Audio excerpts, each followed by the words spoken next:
Mari kita berdoa. Hanya ini yang bisa kami katakan kepadamu Tuhan. Terima kasih.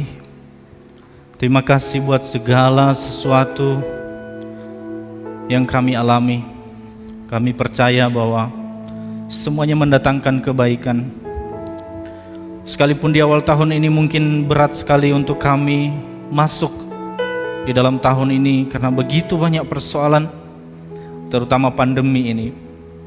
Namun ajar kami Tuhan untuk tetap bersyukur atas setiap keadaan yang kami alami, bahwa setiap yang kami alami dalam hidup ini, Tuhan ada bersama-sama dengan kami. Tuhan Allah Immanuel menyertai kami. Itulah yang membuat kami tidak takut. Itulah yang membuat kami tetap bersyukur, dan kami katakan terima kasih untuk segala kebaikan. Sekali lagi kami bersyukur Tuhan buat tahun 2020 yang bisa kami lewati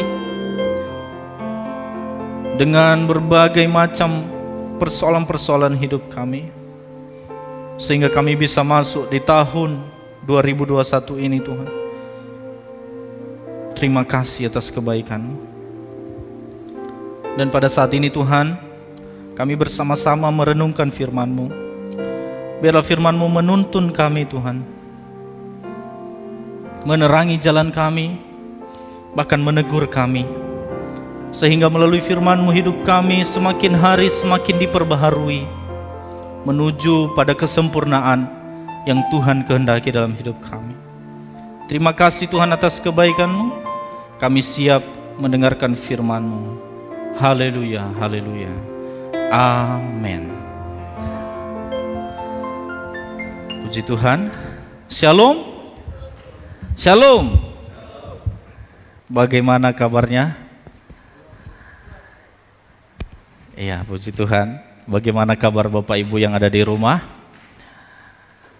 Harapan kami Bapak Ibu dalam keadaan sehat selalu. Bapak Ibu yang dikasihi Tuhan, hari ini kita akan bersama-sama merenungkan firman Tuhan di dalam Kisah Para Rasul pasal 19 ayat 1 sampai ayat yang ke-7.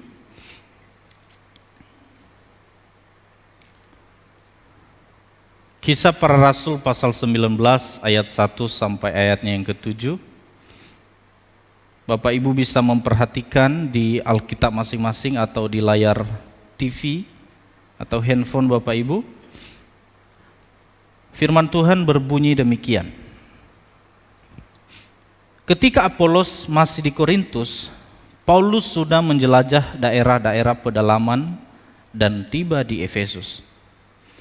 Di situ didapatinya beberapa orang murid. Katanya kepada mereka, "Sudahkah kamu menerima Roh Kudus ketika kamu menjadi percaya?" Akan tetapi mereka menjawab dia, "Belum. Bahkan kami belum pernah mendengar bahwa ada Roh Kudus." Lalu kata Paulus kepada mereka, "Kalau begitu dengan baptisan manakah kamu telah dibaptis?" Jawab mereka, "Dengan baptisan Yohanes." Kata Paulus, baptisan Yohanes adalah pembaptisan orang yang telah bertobat. Dan ia berkata kepada orang banyak bahwa mereka harus percaya kepada Dia yang datang kemudian daripadanya, yaitu Yesus. Ketika mereka mendengar hal itu, mereka memberi diri mereka dibaptis dalam nama Tuhan Yesus. Dan ketika Paulus menumpangkan tangan di atas mereka, turunlah Roh Kudus ke atas mereka, dan mulailah mereka berkata-kata dalam bahasa roh dan bernubuat. Jumlah mereka adalah kira-kira 12 orang. Bapak Ibu Saudara, tema perenungan kita pada hari ini sesuai dengan tema yang diberikan oleh PGI, yaitu bersama dengan baptisannya gereja meneladankan kebaikan. Di minggu ini kita masuk dalam memperingati di mana Tuhan Yesus dibaptis. Maka sesuai dengan tema hari ini adalah bersama dengan baptisannya gereja meneladankan kebaikan. Bapak Ibu yang dikasihi Tuhan, konteks surat ini berbicara tentang pelayanan Paulus waktu Paulus berada di Efesus.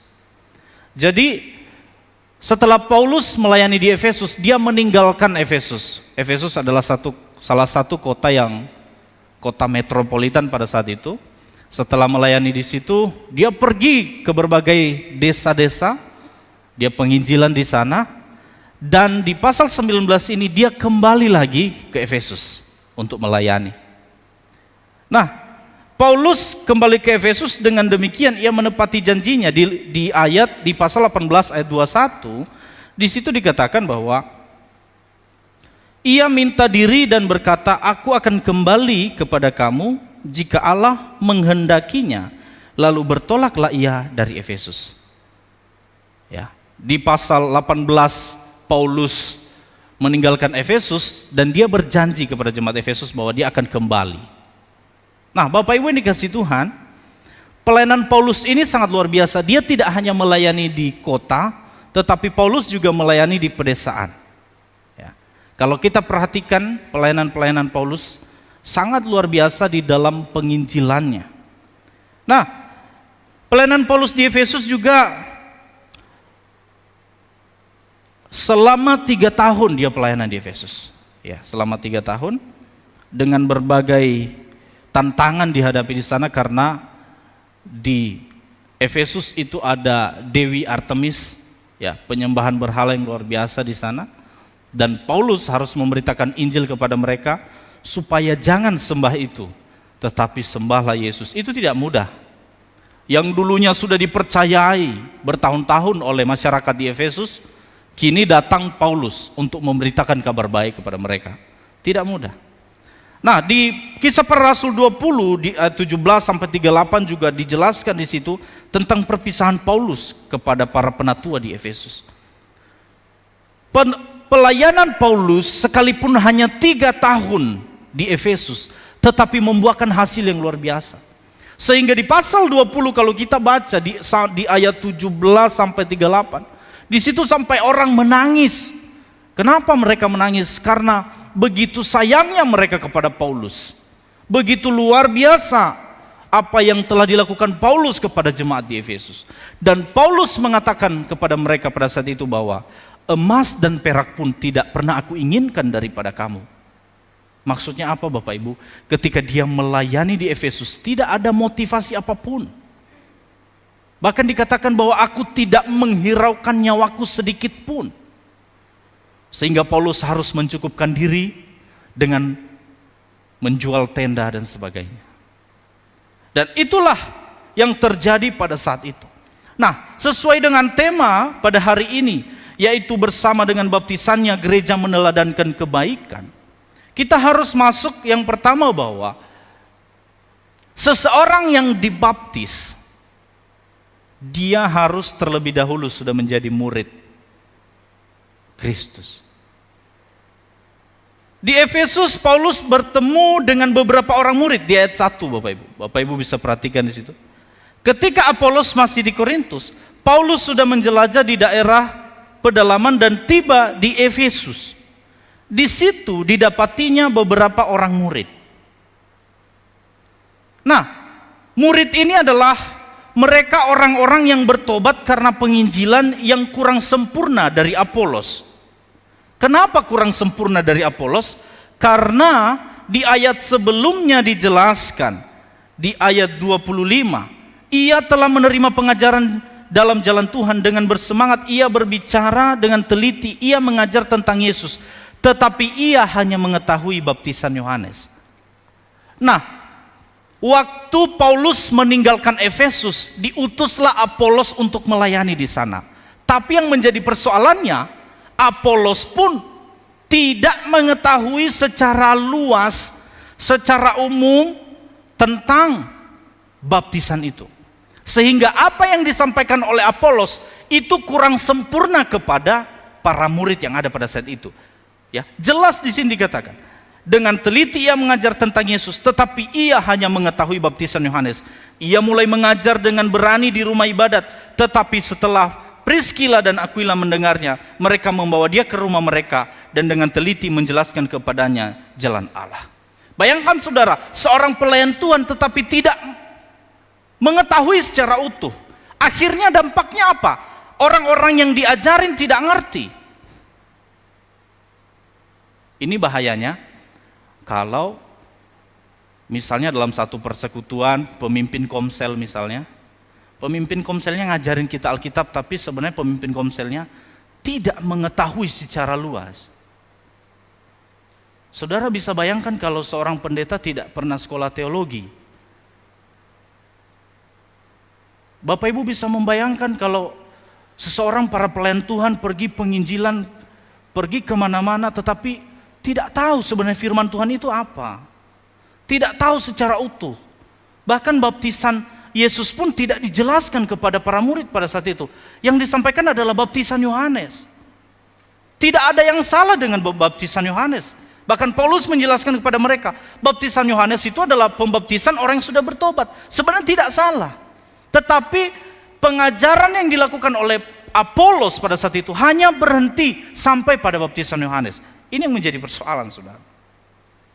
Yang pada waktu itu mempunyai pengertian yang kurang tentang dasar-dasar kekristenan.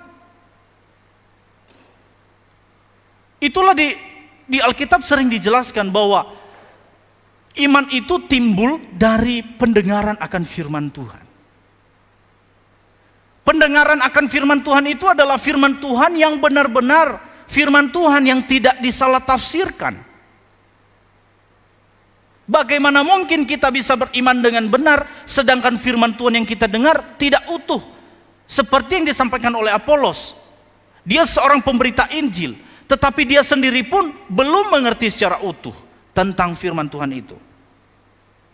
Maka saudara-saudara yang dikasihi Tuhan, menjadi murid Kristus, kita harus clear dulu dengan pemahaman kita bahwa di Matius pasal 28 ayat 9 dikatakan, karena itu pergilah, jadikanlah semua bangsa muridku dan baptislah mereka dalam nama Bapa dan Anak dan Roh Kudus. Kita perhatikan baik-baik. Yang pertama di sini dikatakan, pergi jadikan semua bangsa muridku. Menjadikan bangsa murid Tuhan. Ini kalau dalam bahasa Inggris dipakai disciple, pengikut. Nah, setelah dijadikan semua bangsa murid, barulah dibaptis. Seringkali Bapak Ibu, orang terlalu sibuk, orang banyak ribut sampai berantem mempersoalkan soal baptisan.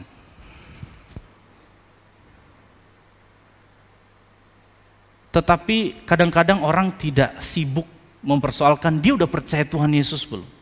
Dia sudah menjadi murid belum? Yang paling penting di sini adalah menjadikan orang itu murid, menjadikan bangsa menjadi murid Kristus. Setelah itu barulah dibaptis, sehingga baptisan itu adalah merupakan tindakan lahiriah setelah seseorang percaya dan menerima Tuhan Yesus sebagai juru selamat.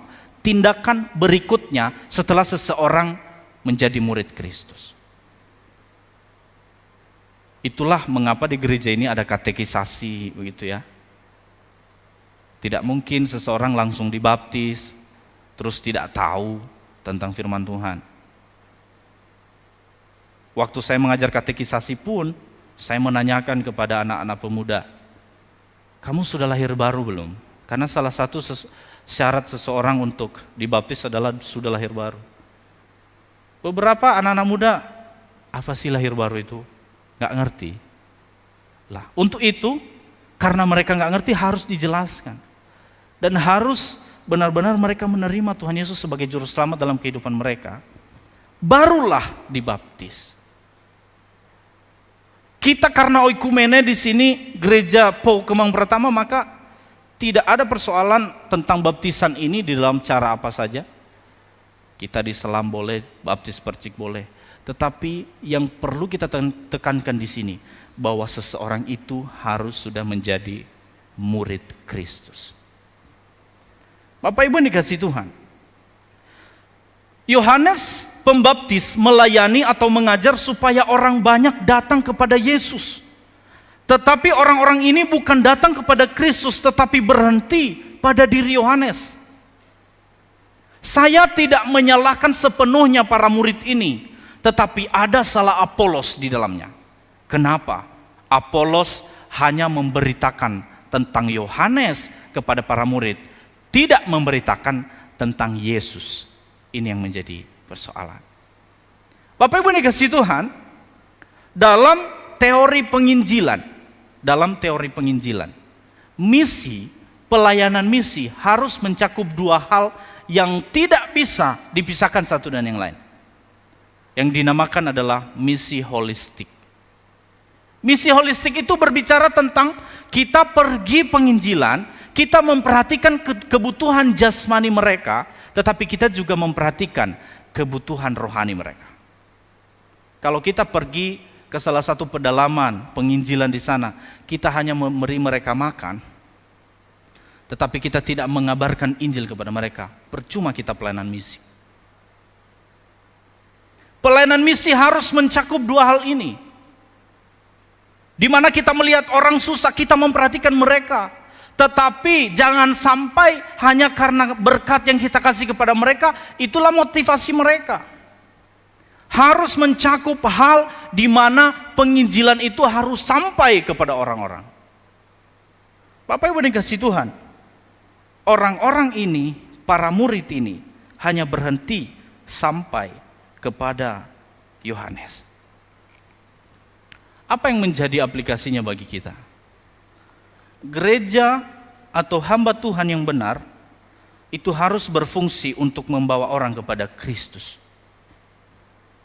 Bukan pada gereja atau hamba Tuhan itu sendiri. Bukan supaya hamba Tuhan diagung-agungkan. Bukan. Tetapi harusnya pelayanan itu, apa yang kita lakukan, itu membawa orang untuk mengagungkan Tuhan. Itu yang benar. Gereja yang bertumbuh adalah gereja yang fokus kepada Tuhan. Ya. Jangan sampai yang menjadi Tuhannya adalah pendetanya. Pendeta itu adalah seseorang hamba Tuhan yang mengantarkan kita kepada Kristus. Dan itulah yang dilakukan oleh Paulus dalam pelayanannya. Paulus tidak pernah menuntut supaya dia dipuji dalam pelayanannya, tidak. Bahkan dia dipenjarakan. Kalau dia mencari nama baik, kalau dia mencari supaya dia aman, dia tidak mau memberitakan kebenaran ini. Kenapa? Di Efesus itu banyak sekali orang yang menentang dia. Tetapi dia tidak butuh nama baik itu. Apa yang dia lakukan? Dia pertaruhkan nyawanya supaya orang-orang ini menyembah Tuhan. Banyak orang tidak datang kepada Kristus tetapi hanya berhenti pada gereja atau pendetanya.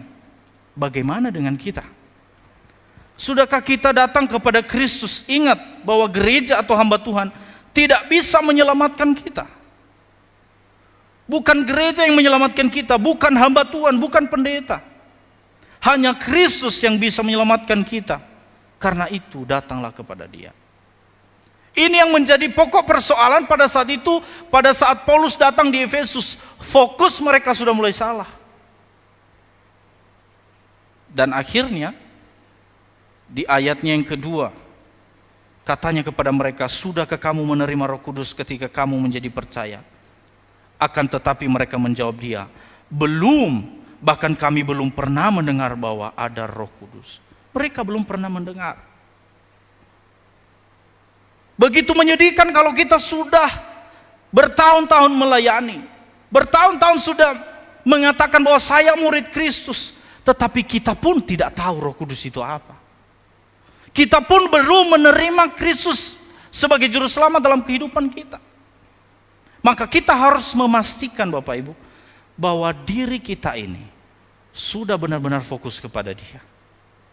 Selanjutnya, di dalam Kisah Para Rasul 19 ayat 8 dikatakan di situ bahwa selama 3 bulan Paulus mengunjungi rumah ibadat di situ dan mengajar dengan berani. Oleh pemberitaannya ia berusaha meyakinkan mereka tentang kerajaan Allah. Bapak Ibu mungkin kalau perhatikan setiap kali saya khotbah saya selalu memberikan pengajaran-pengajaran di dalamnya. Kenapa?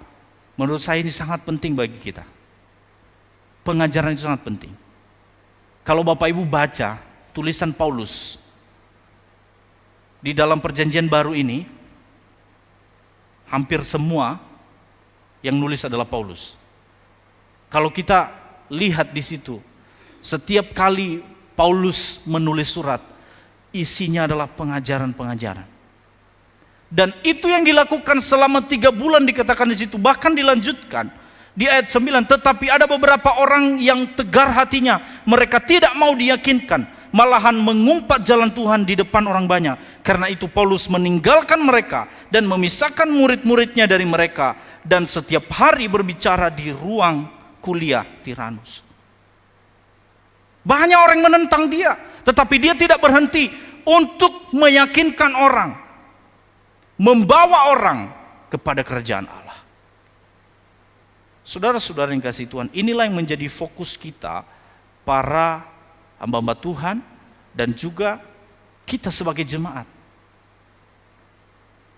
Kita harus membawa orang kepada kebenaran.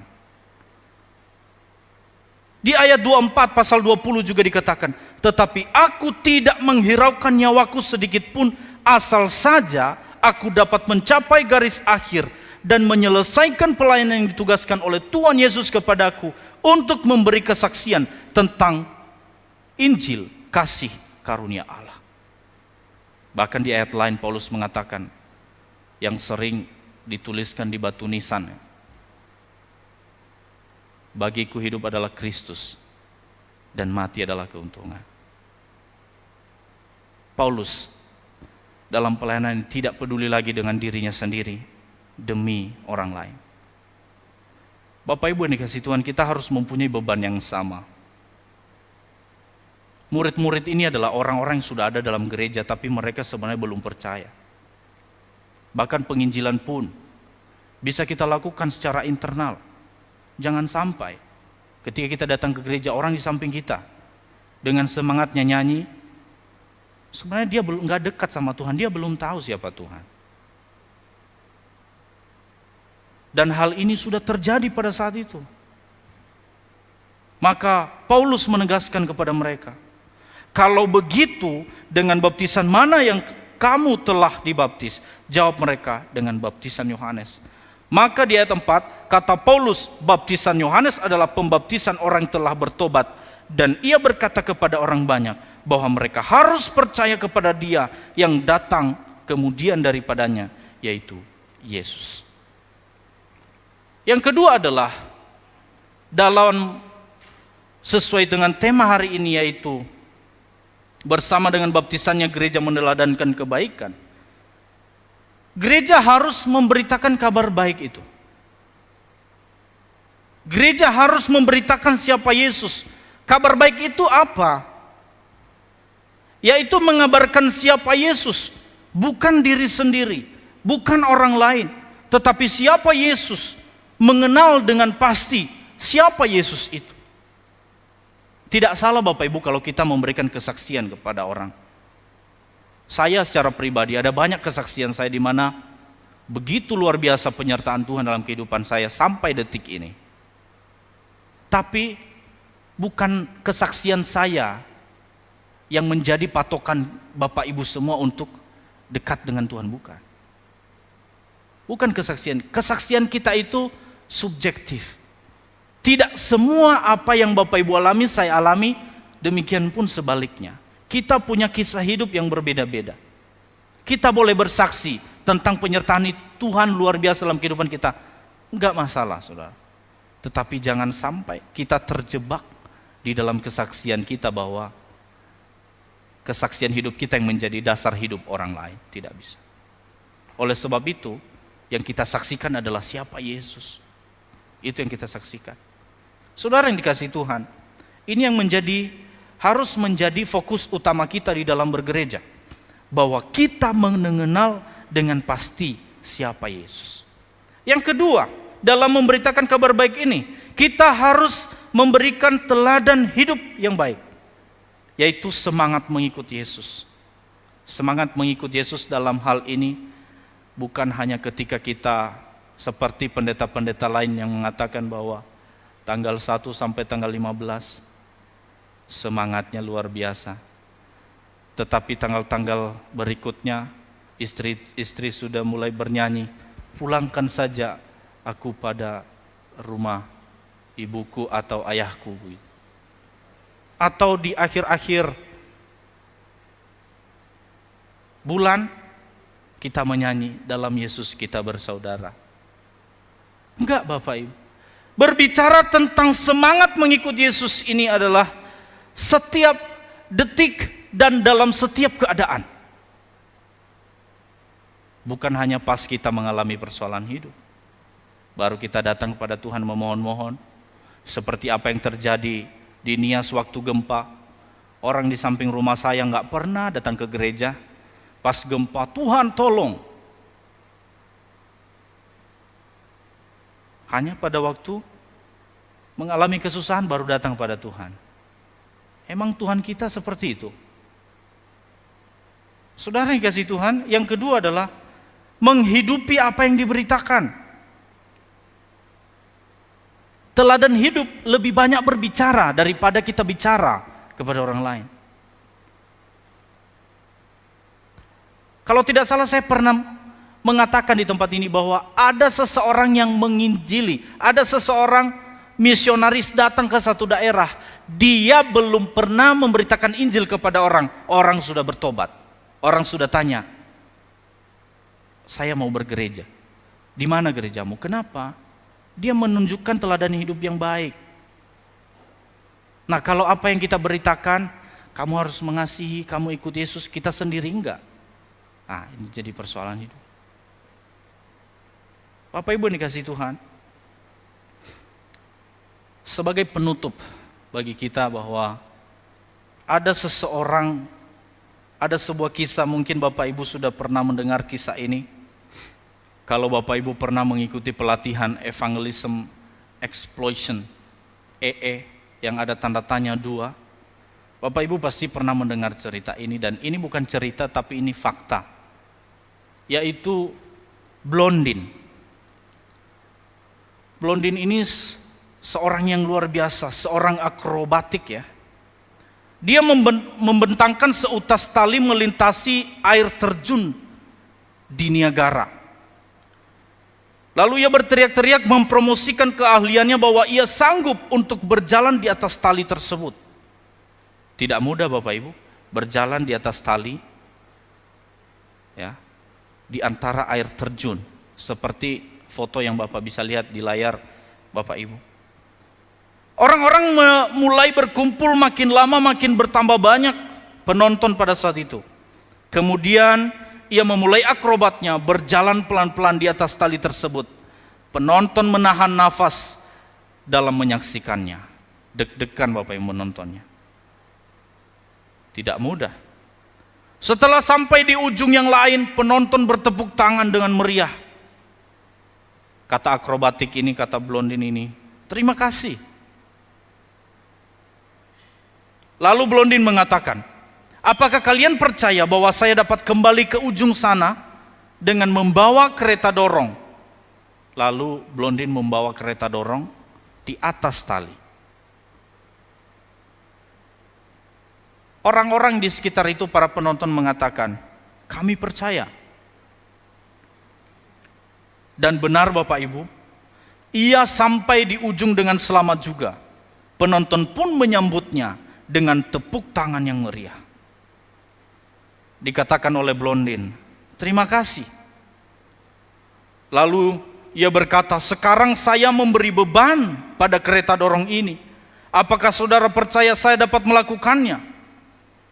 Diberikan beban di atas kereta dorong itu.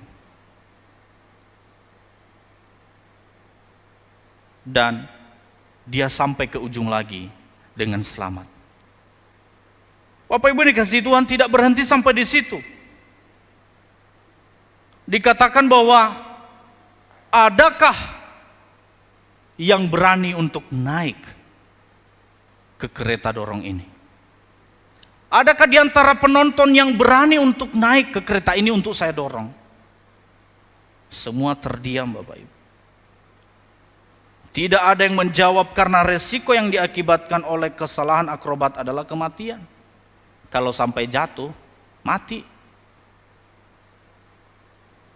Namun Bapak Ibu, tidak ada yang berani. Dan akhirnya ada seorang anak muda. Dia katakan, saya mau untuk ikut. Pemuda itu naik ke kereta dorong dan dimulailah akrobat yang sangat menegangkan pada saat itu. Sementara orang-orang berbisik, siapakah pemuda itu yang sangat berani? Setelah diselidiki Bapak Ibu, setelah selesai pertunjukan itu, Blondin memperkenalkan bahwa pemuda yang naik ke kereta dorong itu adalah anaknya sendiri. Kisah ini mungkin sering kita dengar, tapi sebenarnya ini menunjukkan pada kita bahwa tindakan seorang pemuda inilah yang seharusnya menjadi teladan dalam hidup kita sebagai orang Kristen. Jika saya tanya hari ini Bapak Ibu bahwa apakah Anda percaya Tuhan Yesus?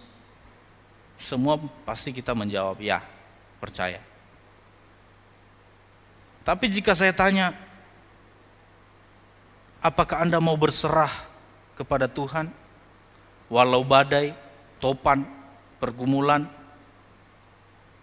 apakah tetap kita mau berserah? Saudara-saudara yang dikasihi Tuhan, inilah yang harus kita perhatikan bersama-sama. Bahwa jangan sampai hanya berhenti kita mengatakan, Tuhan aku percaya kepadamu. Tapi sebenarnya di dalam berbagai kasus-kasus tertentu kita tidak mau percaya kepada Tuhan. Kalau kita mau percaya kepada Tuhan, kalau kita mengaku bahwa kita adalah anak Tuhan, kita harus seperti pemuda ini.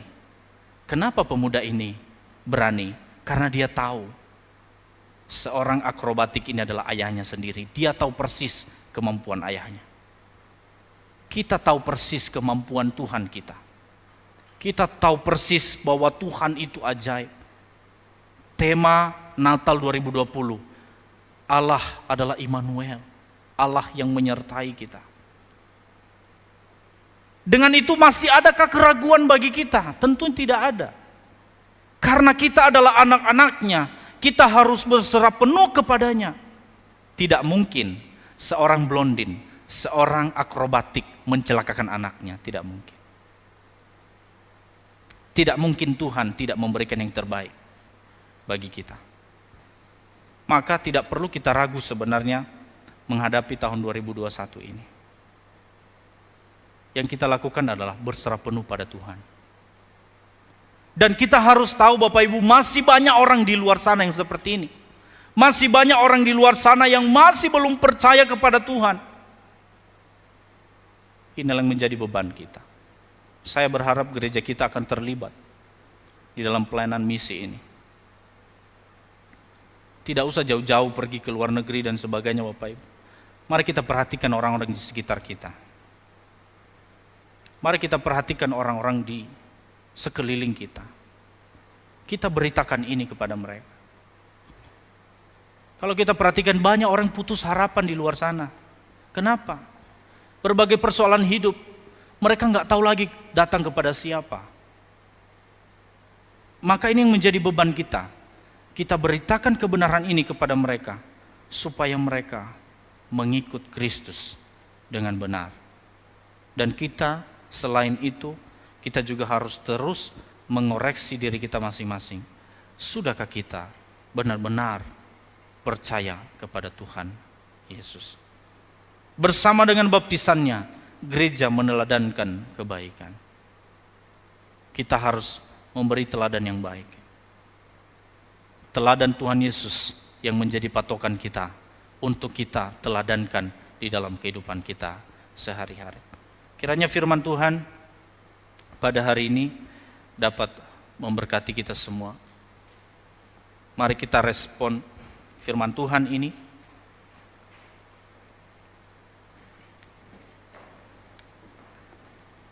kita menaikkan satu pujian. Ku mau selalu bersyukur.